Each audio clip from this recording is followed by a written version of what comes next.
Salut à tous! Donc dans cette vidéo, on va parler LiPo, les batteries LiPo. Je sais que beaucoup de personnes ont déjà fait ce genre de vidéo, mais je trouvais ça intéressant de déjà vous partager euh, comment je fais pour les utiliser au jour le jour, et aussi pour revenir sur certains points qui sont importants pour une utilisation, on va dire, en toute sécurité et pour avoir la durée de vie la plus longue possible. Alors je vais commencer par les chargeurs. Voilà, donc ça c'est mon premier, on va dire, chargeur avec la fonction stockage, qui est pour moi la fonction minimale pour les batteries LiPo. Il y a pas mal de petits chargeurs, j'en avais un. C'est vrai que j'en avais un avant celui-ci. Un chargeur bon, qui peut charger les LiPo. Il peut charger les LiPo parce qu'il a ce genre de prise pour l'équilibrage des cellules, pour que toutes les cellules d'une batterie soient mises au même voltage. Ça fonctionne bien, mais comme je dis, il n'y a pas la fonction stockage qui est importante pour garder les batteries le plus longtemps possible. Parce qu'une batterie, comme vous le savez probablement, on ne peut pas les stocker, en tout cas pas très longtemps, euh, complètement chargées, ni complètement vides. D'ailleurs, une lipo, la vider complètement, jamais. Il faut toujours avoir un certain voltage minimum. C'est pour ça que sur les varios, souvent on peut régler le cut-off, comme on dit. Donc c'est le voltage à partir duquel la voiture va soit ralentir, soit s'arrêter, pour éviter de l'endommager. Alors oui, donc je disais ce chargeur-ci, voilà, avec cette fonction-là, j'utilise encore. Il fonctionne bien. C'est pas forcément, je pense, le plus rapide, c'est en 80 watts quand même. Donc ça, franchement, si je peux en conseiller un, ce serait ce genre de modèle. Là, c'est un Robitronic, mais beaucoup sont pareils. Il se branche sur une prise classique, hein. Donc il y a le cordon, là je ne l'ai pas pris, mais voilà, c'est un cordon qui se branche directement dans une prise. Ça, c'est bien. Euh, mais on va dire pour en prix équivalent, voire même inférieur, moi j'ai racheté par après ce chargeur-ci, petit chargeur, en SkyRC, le B6 Neo Plus. L'avantage, il est petit, et il est assez puissant. Donc déjà là, si on le met sous alimentation, donc en continu, en DC, il peut délivrer jusqu'à 240 watts. Et là, le PD, comme on dit, c'est une alimentation par USB. Je ne sais plus exactement ce que veut dire les initiales. Mais c'est par USB. Par contre, il faut, disons qu'une alimentation par USB qui soit suffisante. Parce que c'est pas avec le bel chargeur de votre téléphone que ça va fonctionner. Moi, j'utilise donc, disons, en, je vais appeler ça en transfo, en transfo USB, qui sort 140 watts. Voilà, je pense que c'est pas le minimum, mais voilà, ça fonctionne bien avec ça. D'ailleurs, je vais le chercher. Je vais mettre sur pause et je vais le chercher. Voilà. Donc ça, c'est ce que j'utilise. Bon, je vais laisser les différents câbles dessus. Alors c'est en 600 watts, oui. Bon, c'est pas vraiment 600 watts. Enfin, il va pas sortir 600 watts comme ça. Mais ça, je vais quand même l'enlever. Là, ce qui est intéressant, c'est d'avoir au moins ces ports-là. Qui peuvent sortir, disons que voilà, 140 watts. Je pense qu'avec le 100 watts, ça pourrait marcher, je pense. Mais 140 watts, là, c'est sûr. L'inconvénient de ce genre d'appareil, c'est que, voilà, admettons, je suis en train de l'utiliser avec mon chargeur, je charge une batterie. Si jamais je viens brancher quelque chose d'autre sur un des ports, n'importe lequel, la puissance va être divisée au moins par deux. C'est noté hein, dans les différents manuels, mais voilà, il peut sortir, on va dire, max 140 watts sur une ligne. Je pense qu'au total, si on branche tout, ça peut monter pas loin des 600 watts, un peu en dessous, je pense quand même. Mais ça ne sera jamais 140, voilà, ça sera jamais ça complètement. Mais ça, encore une fois, c'est noté dans les différentes notices. Et voilà, si vous utilisez tel et tel port, ben, il y aura tel et tel watt par port. Donc voilà, c'est un peu l'embêtant. Mais voilà, ça fonctionne bien. Moi, j'ai pas à me plaindre. Là, j'ai fait, ben, on va dire, toute la saison avec ça. Je l'ai encore utilisé ben, à chaque fois que je vais en club ou quoi. Donc voilà. Ce genre de choses, ça peut se trouver. Moi, bon, même celui-ci, hein, voilà, je vais pas le cacher. Hein, je l'ai acheté sur AliExpress, c'est là où c'était le moins cher. Je pense que le chargeur, c'est une trentaine d'euros. Euh, L'autre, là, pour l'appareil pour USB, bah, c'est aussi 20-25 euros, je pense. Bon, au moins, disons que pour aller l'USB, bah, ça, je l'utilise même pour autre chose hein, que pour le chargeur. Ça fonctionne bien. Pour un téléphone, ben, là, c'est vraiment la charge super rapide. Donc, voilà, c'est pas juste pour ça. Donc, c'était un coût que j'étais prêt à mettre en plus, on va dire. Ce qui est bien, celui-ci, ben, on peut soit brancher directement les différentes prises dessus. On le voit, il y a toutes les encoches pour, c'est pas un problème. Mais moi j'aime bien l'utiliser avec cette petite plaquette qu'on trouve aussi pour pas grand chose. Oui, petit inconvénient, encore que la sortie, elle est en XT60, mais on trouve facilement ce genre d'adaptateur. C'est avec ça que j'utilise. Voilà. Mais je vais quand même revenir sur celui-ci. Donc là, c'est, on va dire, plus ancien. Ça, on en voit quand même de moins en moins. C'est quand même beaucoup. C'est de plus en plus avec ce genre de prise. Là, bah, il suffit d'avoir le bon câble avec la bonne fiche au bout. Il n'y a aucun problème. Je pense qu'il y a d'autres fonctions, mais je n'utilise pas. Ce qui est bien aussi avec les chargeurs comme ça, on peut vérifier la résistance interne des batteries. C'est un peu, on va dire, l'état de santé de celle-ci. Et lié à ça, ce genre de petit appareil, le testeur, ça, je pense qu'un peu tout le monde le dit. Et je repense souvent aussi RC Mag, à chaque fois qu'il parle de batterie, il revient là-dessus. Mais oui, il le faut, vraiment. Ça permet de savoir le voltage de votre batterie. Par exemple, vous venez de rouler, je sais pas, 5-10 minutes, peut-être un peu plus. Vous pouvez checker à quel voltage est votre batterie. Voilà, on peut montrer juste avec celle-ci. C'est assez simple, hein. On prend juste la prise d'équilibrage dedans. Voilà. Il affiche le voltage total. Ça va, on voit. Si on appuie sur celle, là, on va voyager de cellule en cellule. Voilà. On voit qu'il y a des petites différences.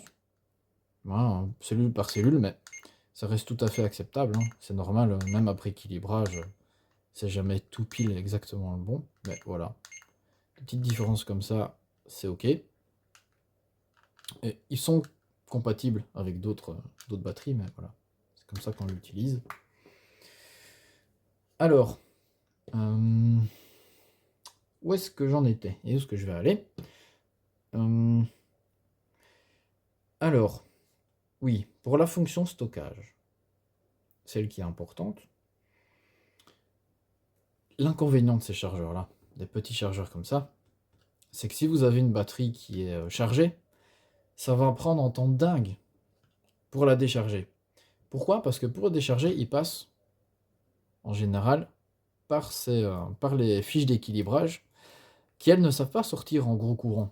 C'est assez faible. C'est, je sais plus en termes d'ampères, mais c'est pas 1 ampère. Vraiment, c'est même pas 1 ampère. C'est vraiment, c'est encore en dessous. Donc j'avais pas le choix au début. J'en parlerai un petit peu de l'appareil juste après. Avec celui-ci, ça m'a pris une fois, surtout pour une 4S où il y en a un peu plus. Oui, 3-4 heures pour aller d'une batterie full jusqu'à une batterie en condition de stockage. Donc ça, c'était vraiment très très long. Bon, bien sûr, la solution, on va dire, plus une solution simple, bah, c'est de la brancher. et de l'utiliser. C'est ce que j'ai déjà fait, hein. J'ai sécurisé une voiture, j'ai mis la batterie dessus, j'ai mis du trim des gaz, je l'ai laissé tourner. Voilà, ça permettait de la vider. Bon. J'ai mis la voiture dehors parce que ça fait quand même du bruit à l'intérieur, mais voilà. L'inconvénient, bah, il faut quand même sécuriser la chose pour pas que bah, si ça bouge ou quoi sur un support, la voiture parte et voilà. C'est pas génial. Je l'ai fait très rarement, hein. C'est quand même pas top. Et pour remédier à ça, j'ai acheté très récemment ce genre d'appareil. Donc c'est un déchargeur pour batterie. La notice est bien faite.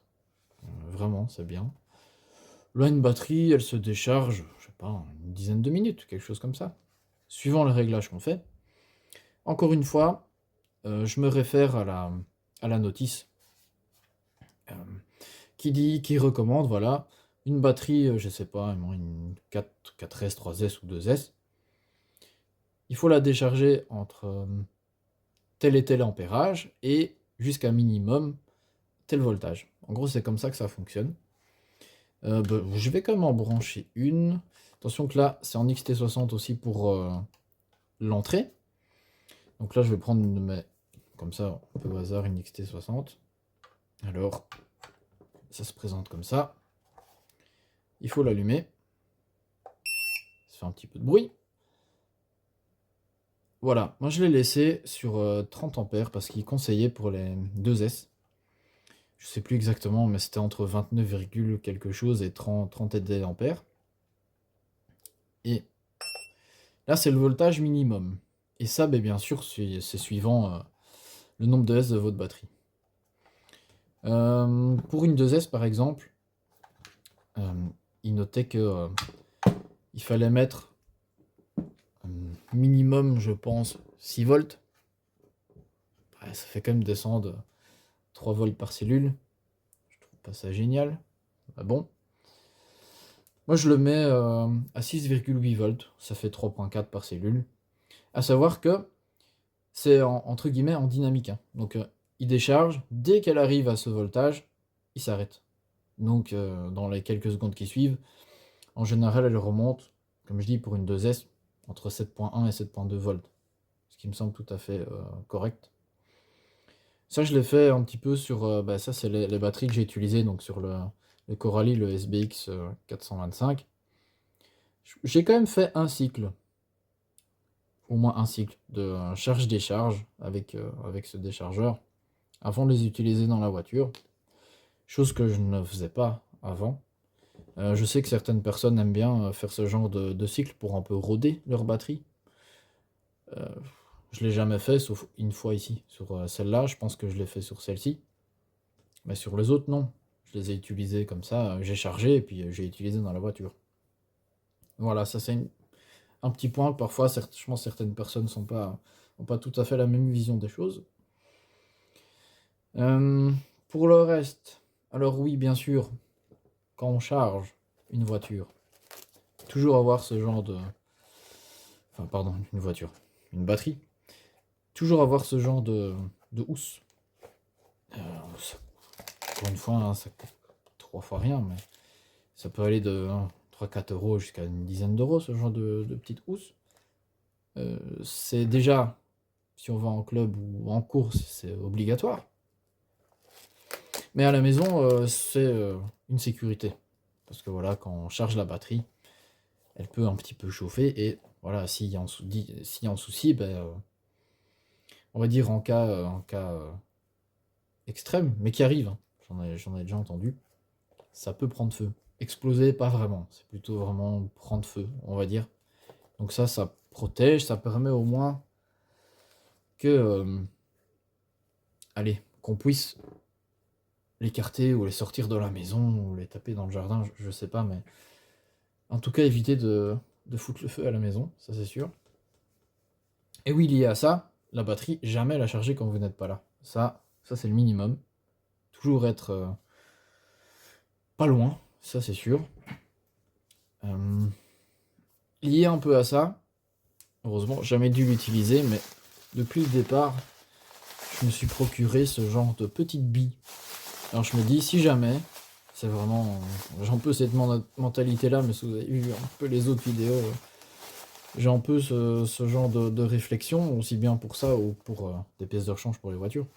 Je me dis, on sait jamais. Le cas où. Alors, ce genre de billes, si jamais il y a un feu, donc avec la chaleur, les flammes, ça va former une espèce de résine ou un peu du verre comme ça, qui va étouffer le feu. Vraiment, ça va vraiment faire un peu pas un dôme, mais ça va vraiment étouffer le feu de manière efficace. C'est vraiment, euh, disons, pensé pour les batteries LiPo, ou d'autres batteries, mais spécifiquement pour les batteries LiPo. Voilà, ça c'est les choses les plus importantes, je pense que pour les batteries. J'oubliais quelque chose de très important au niveau de la charge. Ah, je t'ai pris un peu partout. Donc ça, voilà, je vais le mettre au montage, un peu en plein milieu de la vidéo. Vraiment, chose très importante pour la charge, c'est à combien de C vous chargez.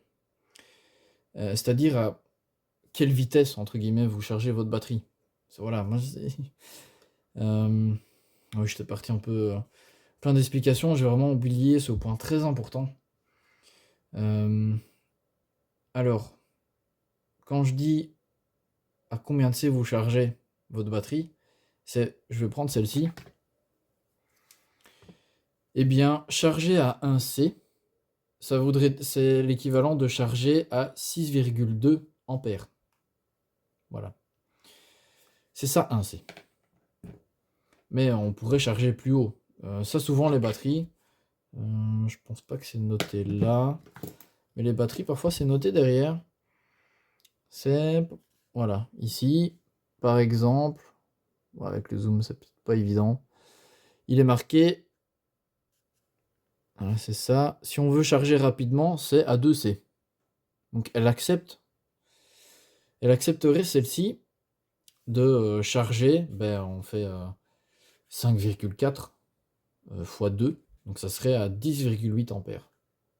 Elle accepterait ça. Moi, c'est une chose que je ne fais jamais.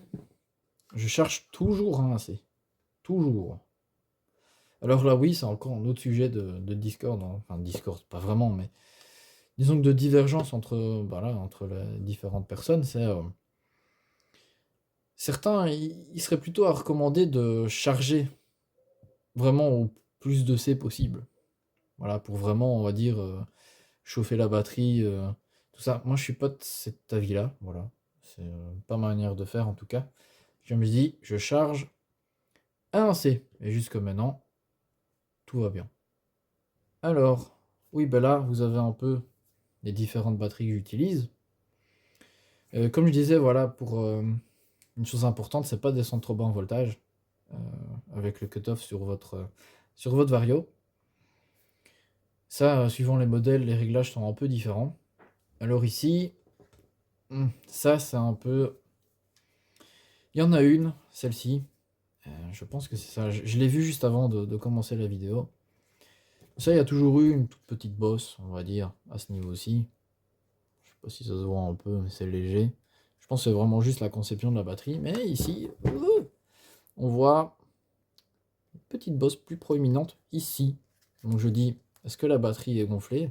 Je ne sais pas, parce qu'en général, quand ça gonfle, c'est une cellule qui gonfle. Donc pour ce genre de configuration, c'est plutôt tout le long. Là, il y a quand même une petite bosse ici. Je sais que, comme j'ai dit, il y en a toujours une petite, mais je vais devoir tenir ça à l'œil. Parce que celle-ci, malheureusement, j'ai un peu fait l'andouille. J'avais oublié que sur mon nouveau combo, enfin nouveau entre guillemets sur le Radix, j'avais pas mis de cutoff. Parce d'origine, il n'y en a pas. Et là, fait rare, parce que comme je l'ai déjà dit dans d'autres vidéos, j'ai un peu un timer dans la tête et j'arrive à m'arrêter. Je le sens, hein. Déjà, bon, la voiture a un peu moins de patates, c'est sûr, mais plus ou moins quand la batterie est en voltage disons que de stockage. Là, je suis descendu vraiment trop bas, même en dessous de 3 volts, je pense. Bon, en attendant un petit peu, elles sont remontées, enfin, elle est remontée à, allez, on va dire en 3,2 par cellule. Mais je pense qu'elle a quand même pris un peu. J'ai vérifié les résistances. elles sont toujours OK. Dans le sens où bah, ici, bah, je l'ai vérifié juste avant de commencer l'enregistrement. Je suis, on va dire, en condition de stockage, hein, parce qu'attention, oui, ça j'ai pas précisé, mais pour la mesure de résistance, en général, quand elle est chargée, comme quand elle est, on va dire, plus active, hein, quand c'est chargé, en général, la résistance est un peu plus basse. Ou en tout cas, quand vous venez de le faire, quand vous venez de faire la charge, comme il y a un petit peu d'échauffement, ben, il y a moins de résistance dedans. C'est pour ça que certains compétiteurs aiment bien rechercher juste avant de faire une manche. Comme ça, ben, la batterie a son plein potentiel. J'avoue que ça, je regarde pas encore trop. Bon, voilà. Moi, la batterie, souvent, ben, je les charge la veille. Et puis, ben, même pour les premiers roulages, je vais pas la recharger juste avant. Ça, je m'en fous un peu. Bien sûr, au fur et à mesure de la journée. C'est ça que j'aime bien, au moins avoir deux batteries. Ben, je tourne. Pendant que je tourne avec une batterie, l'autre charge. Et voilà, ainsi de suite. Donc comme je disais, les résistances, elles sont entre 5 et 10. Parce que je mesure souvent 2-3 fois d'affilée. Parce que ça peut varier un peu. Je suis entre 5 et 10 milliohms par cellule. En condition de stockage, je pense que c'est tout à fait correct. Tenir à l'œil. Voilà. Je sais que bon, les batteries DXF, j'ai entendu du chaud et du froid sur ces batteries-là. Certaines personnes n'en ont rien à dire, vraiment, elles sont bien. Pour d'autres, bah, ils ont eu assez vite des ennuis, donc soit de gonfler, soit une cellule qui était morte. Bon voilà, c'est assez variable. C'est ça que je dis, je me méfie, à voir. Celles-ci, je les ai achetées en été. Parce que ça, ce sont mes batteries, on va dire, originales quand j'ai acheté mon Radix il y a 2 ans et demi maintenant. Le problème, c'est que elles suivaient pas. Enfin non, j'ai quand même acheté celle-ci avant de changer mon combo. Mais j'ai bien fait, parce que au niveau je pense que c'est surtout au niveau du nombre de C. Ça sont des 50C ici, on monte quand même à 140C. Disons que le nouveau combo du Radix demande quand même pas mal plus de jus. Et celles-ci, elles ont vraiment du mal à suivre. Elles chauffent un peu plus. Euh, et on sentait vraiment la différence au niveau puissance entre ces deux-là. Euh, alors qu'avec le combo d'origine du RTR, il y avait une petite différence, on le sentait, mais c'était pas aussi flagrant que donc disons sur le nouveau combo. Voilà. Alors oui, bah celles-ci, elles ont 2 ans, un peu plus de 2 ans, 2 ans et demi. Ah bon, à part ce fait-là, qu'elles tiennent plus trop avec le nouveau combo, elles fonctionnent toujours bien. Je sais plus combien de cycles j'ai avec, quelques-uns quand même. Résistance, bah, toujours pareil, entre 5 et 10, à peu près. Rien à dire. Ah, je pense que oui, c'est ça, ce sont des Berlinski, hein, voilà. C'est là que souvent j'achète des pièces, des trucs et tout. C'est là que j'avais acheté donc le Radix. Mais ce sont des Coralie d'origine. Bon, ça c'est bien. Elles sont bien. Pour du RTR, franchement, vous pouvez y aller. Elles sont bien. Je les ai quand même gardées je dis, bah, pour l'entraînement, on sait jamais. Puis, c'est vrai que j'ai déjà utilisé une fois ou deux sur bah, la rallye que je revends. Comme celle-ci. Donc ça, c'est une 3S, Lazy. Ça, je l'ai dit plusieurs fois. J'ai pas à me plaindre de ces batteries. Et comme ici, après la course, donc avec mon SBX 425, rien à dire de ces batteries Lazy. Moi, voilà. Pour l'instant, rien à dire. Un bon retour dessus. Elles sont bien. Voilà. Donc celle-ci, les 3S. Comme je disais, rien à dire dessus. Elle fonctionne bien. Celle que j'utilise donc dans le Hobao, le truck, quand je roule sur circuit 1.8. Celle-ci, les 3S aussi. Pas beaucoup utilisée. Un petit peu dans la rallye. Aussi un petit peu dans le Hobao. Mais voilà. Pas fait beaucoup de cycles, mais rien à dire de spécial. Celle-ci. Celle-là, j'avais racheté. Parce que oui, j'ai récupéré en hélicoptère. Je sais plus quel modèle c'est. Je pense que c'est de marque BMI. Hein, donc c'est quand même une marque qu'on ne voit plus. Pour essayer de le faire tourner, mais j'ose pas. Parce que bon, déjà l'hélico c'est quand même pas facile, on va pas se mentir. Mais aussi, les pièces, on n'en trouve plus. Donc j'ai peur de le faire voler, de le péter, et puis et on sait plus le faire aller. Donc je sais pas si je le montrerai en vidéo ou pas. C'est peut-être intéressant à voir quand même en hélicoptère. C'est pas mon domaine, mais si ça peut intéresser quelqu'un, pourquoi pas. Bon, celle-ci, déjà montré aussi, hein. Les elles ont presque 2 ans et demi aussi. J'utilise dans les Tamiya, pas de problème. Celle-ci, bah, c'en a les plus récentes, hein. C'est celle-là, les 2S. Donc ça, utilisé dans le Obao, le truck. Et celle-ci dans SB 425. Elles sont bien. Rien à dire de spécial. Ici, j'ai mis un petit peu à part. C'est ma seule batterie, ma seule batterie 6S. Mais je l'ai jamais utilisée. Je pense qu'elle a même pas un an. Ouais, ou tout juste. Euh, Parce que je voulais quand même essayer une fois, hein, comme le Radix c'est en 6S. Il peut prendre le combo d'origine peut prendre 6S. Je lui dis tiens, je vais quand même essayer une fois. Bah, je l'ai jamais essayé. Aller sur circuit, ça sert à rien. Et jamais vraiment eu l'occasion de l'essayer ailleurs. Donc je ne l'utilise pas. J'hésite à la revendre. Ça peut intéresser quelqu'un, on sait jamais. Ou alors, et ça pourrait me servir pour au moins faire une charge sur une des batteries, dans le sens où avec ce chargeur-ci, je pourrais m'en servir comme alimentation pour charger une des batteries. Il le prend, ça fonctionne. Aussi, ben voilà, c'était pour revenir là-dessus. J'ai une ancienne batterie de voiture, de ma femme, qui était un peu en fin de vie, donc je l'ai changée, mais je l'ai quand même gardée, et ça peut fonctionner. J'ai essayé, ça fonctionne, avec ce genre d'adaptateur, hein. Voilà. Euh, pour charger les batteries. Voilà. Euh, j'ai pas encore essayé la charge. J'ai essayé, donc j'ai fait un peu comme on dit en anglais, le proof of concept, pardon. Donc oui, ça fonctionne, donc le chargeur s'est allumé, mais j'ai pas encore osé faire une charge. Sur la batterie, c'est quand même une petite. Je crois que c'est une 35 ampères-heure. Donc je pourrais peut-être faire quand même 2-3 charges. 2-3 charges de celle-ci, a priori. Donc je dis, si je vais sur le terrain et que j'ai pas forcément d'électricité, au moins voilà, je peux peut-être au moins charger une fois. J'essaierai. Je vous tiendrai au courant. Ça fonctionne vraiment. Mais je me dis pourquoi pas. En plus, voilà, j'ai pas acheté une batterie de voiture exprès. Ça, je l'ai vu sur internet, certains le faisaient.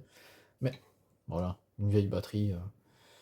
Même si elle a plus le jus, on va dire, de courant direct comme c'est fait pour allumer le moteur, ben, pour donner du courant comme ça en continu, pourquoi pas.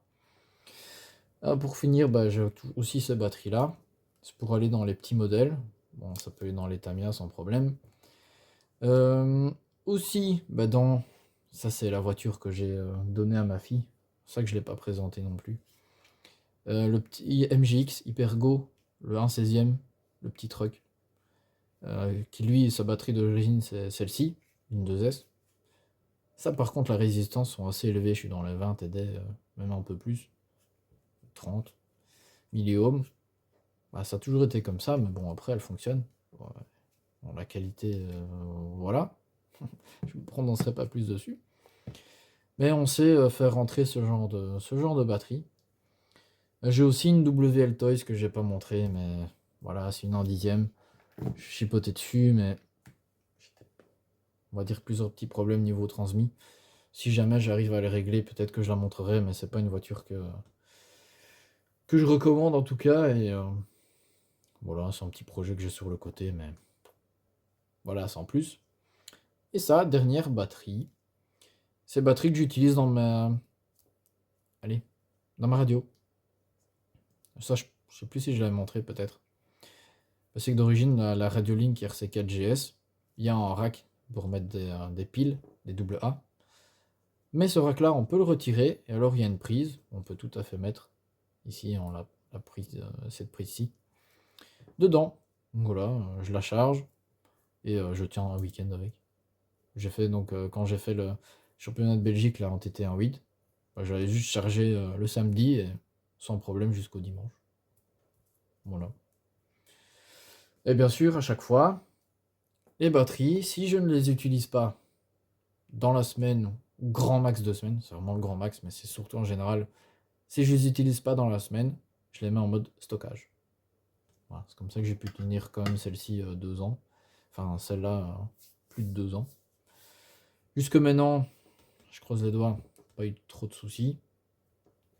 Comme je dis, ici, je vais tenir à l'œil, ça m'inquiète un peu. Mais à voir. Comme je dis, les résistances sont ok. J'ai vu quelques petites différences.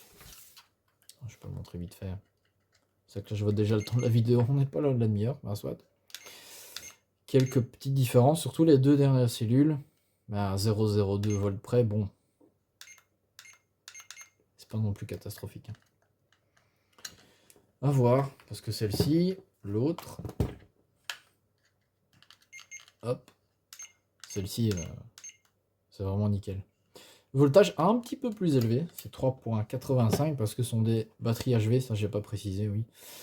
Parce qu'elles peuvent, on peut les charger un peu plus haut en voltage, c'est-à-dire que une batterie, on va dire, LiPo classique, c'est 4,2 volts par cellule, mais une HV c'est 4,35 volts par cellule. Alors là, il y a une... Là aussi, il faut faire attention au niveau des capacités. Parce que, par exemple, une 6500 en HV, 6500 mAh en HV, elle aura à peu près la même capacité que comme une celle-ci, une 5004, ouais, ou 5005, enfin bon, une 6000, environ dans ces environs-là, normal. Pourquoi? Parce que la capacité est prise comme quand elle est chargée complètement. Et comme on va plus haut en voltage, on met un peu plus au niveau capacité. Donc ouais, c'est ça que souvent les HV, tiens ouais, j'ai une 6000, par exemple une 6500 HV, l'hypo HV, elle est plus légère que, est plus petite qu'une 5004 normale. Mais attention, ici il faut encore tenir aussi en compte déjà la taille de la coque. Et aussi le fait que si elle est, pardon, la chimie qui est dedans, donc si celle-ci est graphène, donc qui est quand même un peu une autre technologie, donc qui permet de gagner du poids et de la place, comparé on va dire une lipo classique. Voilà, c'est quand même un sujet assez compliqué. Là, j'ai vraiment survolé. Voilà, n'hésitez pas si vous avez des questions. J'essaierai d'y répondre au mieux. J'ai pas non plus la science infuse dessus. Mais voilà. Donc je disais, mais HV, je ne les charge jamais en HV. Moi, je les charge comme les normales. Certains pourraient crier au scandale, oui, mais c'est une HV, machin. D'accord. Mais déjà, je me dis, si je la charge pas à fond, je la maltraite un peu moins. Première chose. Et aussi, en compétition, pas en Belgique, je précise, mais quand je regarde au niveau international, européen ou autre, dans le règlement, il est marqué très clairement que peu importe la batterie qu'on a, HV ou pas, parce qu'on peut utiliser les HV, c'est pas le problème, on peut de toute façon les charger qu'à 4,2 volts par cellule. Donc en quelque sorte, c'est comme si je jouais le jeu, on va dire ça. Je dis, si ça protège la batterie, tant mieux, et en plus, voilà, je joue le jeu, on va dire, de ça. Mais, je l'ai dit juste avant, pour le championnat de Belgique, par exemple, on regarde pas à ça. On regarde pas au voltage. Ce qu'on regarde le plus, c'est vraiment les dimensions de la voiture. Mais pour les batteries, non, on regarde pas le voltage qui est mis dedans. Mais voilà. J'espère que j'ai rien oublié. Ainsi, peut-être juste pour le stockage des batteries. C'est vrai qu'en général, on parle des pochettes pour des différents sacs lors de la charge. J'ai quand même aussi ce genre de sac pour le stockage à la maison. Mais on peut le charger, hein. Il y a un orifice pour laisser la batterie dedans et charger. Bon, il y a un peu ce genre de compartiment. J'ai encore différents câbles et adaptateurs dedans. Sinon, j'ai aussi, mais ça, je pense que c'est vrai qu'en cas de feu de la batterie, c'est pas génial. Moi, je m'en sers parce que je me dis dans le coffre de la voiture et sur le terrain, c'est quand même solide. J'ai ce genre de boîte, hein, les boîtes à munitions. Voilà, c'est tout. Vraiment pour les stocker. Donc a priori, quand on les stocke, il n'y a pas ou très peu de risques qu'il y ait un problème. C'est vraiment lors de l'utilisation, de la charge. Donc, je l'ouvre pour voir s'il y a un truc. Oui, il y a juste en joint à cette boîte là, mais c'est tout. Hop, attention au bruit. Hop, voilà. Ouais, c'était juste ça. Et ben voilà. Eh bien, j'espère que apprendre quelque chose, je pense pas que vous avez appris grand chose, mais voilà, c'est un peu comme comment je fonctionne. Donc, un petit rappel juste, toujours, on va dire, grand max une semaine chargée. Toujours, après, je les remets en stockage. Et je vérifie de temps en temps, toutes les 2 semaines, un mois. Grand max un mois, mais allez, toutes les 2 semaines sur. Je vérifie allez, que les batteries vont bien, entre guillemets. Je passe ce genre de petit appareillage et je vérifie les voltages s'ils sont toujours OK. Voilà. Eh bien, je vais m'arrêter là. C'est déjà pas mal, hein, comme vidéo. Ça, de temps en temps, chercher un petit peu, mais moi aussi, c'est quand même pas un sujet, on va dire, très facile. Donc, comme je disais, n'hésitez pas à poser vos questions, si vous avez des commentaires, aussi comment vous faites, ça m'intéresse. J'aime bien voir un peu les infos un peu partout. Comme ça, ben, ça permet d'avoir une autre vision des choses et pourquoi pas trouver quelque chose qui fonctionne mieux, hein. Et voilà, j'ai toujours un peu cette idée de toujours m'améliorer pour tous les sujets. Donc voilà. Eh bien, si vous êtes toujours là jusqu'au bout, merci d'avoir regardé et on se dit à la prochaine. Salut!